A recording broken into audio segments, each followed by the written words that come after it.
Hi. அதுக்கப்புறம் இது வந்து 5/9/2024. இப்ப என்ன நடந்ததுன்னா, அதான் நான் உங்களுக்கு முன்னாடியே சொன்னேன்ல, இந்த மாதிரி அமேசான் அக்கௌண்ட் டீஆக்டிவேட் எனக்கு அதே ஞாபகம் தான்.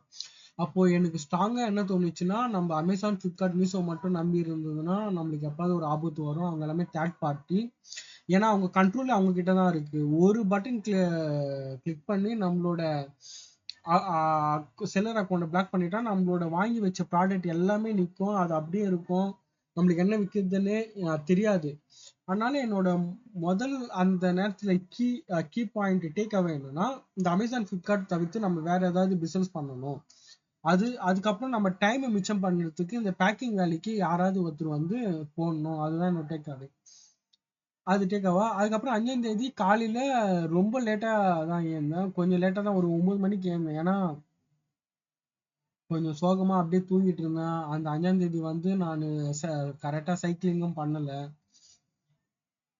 பட் அந்த நேரத்துல நான் ஏந்து பார்த்தா அமேசான் அக்கௌண்ட் வந்து அந்த அக்கௌண்ட் ஹெல்த் ரிஸ்கே காமிக்கல. எனக்கு செம்ம ஹாப்பி ஆயிடுச்சு. அந்த ரிஸ்கே காமிக்கல. அதுக்கப்புறம் என்னோட அந்த ரெட் மார்க் வந்து 2 இருக்கும், 2 இருக்கும். பாலிசி வயலேஷன் வந்து 2 இருந்தது. அதுல ஒன்னு தூக்கிட்டு ஒண்ணு தான் இருந்தது. அக்கௌண்ட் வந்து ரெட்ல இருந்து பச்சை கலர் மாறிடுச்சு.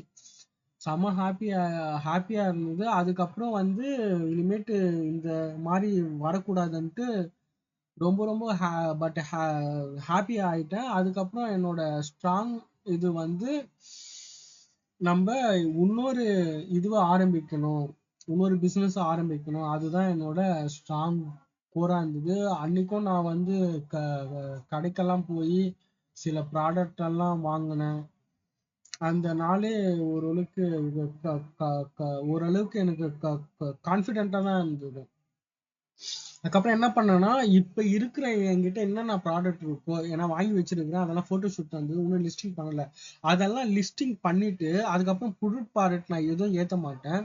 இந்த அமேசான், ஃபிளிப்கார்ட், மீஷோ இல்லாம இன்னொரு பிசினஸுக்கு ஐடியா போட்டிருக்கேன். அதுல ஒரு ஐடியா வந்து ஓன் இ-காமர்ஸ் வெப்சைட் கிரியேட் பண்ணி அதை மார்க்கெட்டிங் கரெக்டா டிஜிட்டல் மார்க்கெட்டிங் பண்ணி அதுல லேர்ன் பண்ண போறேன். அந்த பிசினஸை நான் வளர்க்க போறேன். அந்த மாதிரி ஒரு ஐடியா எனக்கு தோணுச்சு. அதுக்கப்புறம் செகண்ட் வந்து பிசிக்கல் ஸ்டோர் ஏதாவது பண்ணலாம், அது 2வது ஐடியா. அதுக்கப்புறம் எனக்கு ஹெல்ப்புக்கு ஒரு பேக்கிங்க்கு ஒரு ஆள் எடுக்கணும், அது ஒரு ஐடியா. அதுக்கப்புறம் ஒரு விசிட்டிங் கார்டு வச்சு இந்த ஜிஎஸ்டி சம்பந்தமா நிறைய படிச்சு அது மூலியமா கன்சல்டிங் பண்ணலாம். அது மாதிரி ஒரு ஐடியா. இந்த மாதிரி ஐடியா தான் இருக்கு. இதெல்லாம் எப்போ பண்ண போறேன்னு தெரியல. இதுதான் 5ஆம் தேதி நடந்தது. பட் 5ஆம் தேதி எனக்கு ஒரு ஹாப்பியான டே தான். Okay, thank you.